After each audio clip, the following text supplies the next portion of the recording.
காண்டி பசங்கள்லாம் நெறைய பிளான் பண்ணி வச்சிருக்காங்க. நெறைய கிஃப்ட்லாம் தர போறாங்க. உங்கள நெறைய சர்ப்ரைஸ் பண்ண போறாங்க அப்படிங்கிற மாரி சொல்றாங்க. அதுக்கு பாட்டி என்ன சொல்றாங்க அப்படின்னா, என் பேரன் பேத்திகள பத்தி எனக்கு தெரியாதா? எனக்காண்டி நெறைய விஷயங்கள் பண்ணுவாங்க.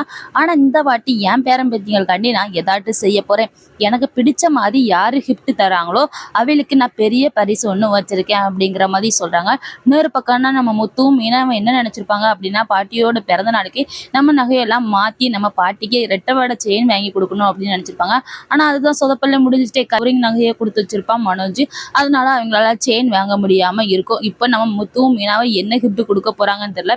இன்னொரு பக்கம் என்னன்னா, மனோஜ் வந்து பாட்டிக்கு என்ன வாங்கி குடுக்க போறாங்க அப்படின்னா, சாதாரண ஒரு சேலை தான் வாங்கி குடுக்க போறாங்க. அது மட்டும் இல்லாம ரோஹிணி என்ன சொல்றாங்கன்னா, சேலையா வாங்கி குடுக்கணும், வேற ஏதாச்சும் வாங்கி குடுப்போமே, எல்லாருமே எல்லாம் விலை கூடுனதான் வாங்கி குடுப்பாங்களே அப்படிங்கிற மாரி சொல்றாங்க. அதுக்கு மனோஜ் என்ன சொல்றாங்க அப்படின்னா, எங்க பாட்டி எனக்கெல்லாம் இதுவரைக்கும் ஒண்ணுமே செஞ்சதில்ல. அவளுக்கு முத்துவும், மீனாவும் தான் பிடிக்கும். அவங்க சைடும் நம்ம எதுக்கு செய்யணும் அப்படிங்கிற மாரி சொல்றாங்க.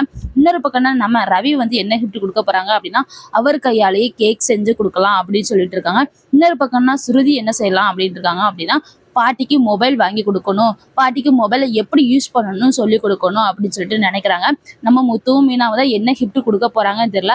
எப்படியும் நம்ம மீனாவும் சரி முத்துவும் சரி பாட்டிக்கு பிடிச்ச கிஃப்ட்டை தான் கொடுக்க போறாங்க அப்படிங்கிறதுல எந்த ஒரு மாற்றமும் இல்லை. அதனால பாட்டி வந்து எப்படியும் முத்துக்கும் மீனாவுக்கும் ஏதாச்சும் பெரிய கிஃப்ட் கொடுக்க போறாங்க. அதை பார்த்து பொறாமப்பட போறாங்க மனோஜும் ரோஹிணியும் அப்படி சொல்லிட்டு நான் நினைக்கிறேன். நீங்க என்ன நினைக்கீங்க? உங்களுடைய கருத்தை மறக்காம கமெண்ட் பாக்ஸ்ல கமெண்ட் பண்ணுங்க ஃப்ரெண்ட்ஸ்.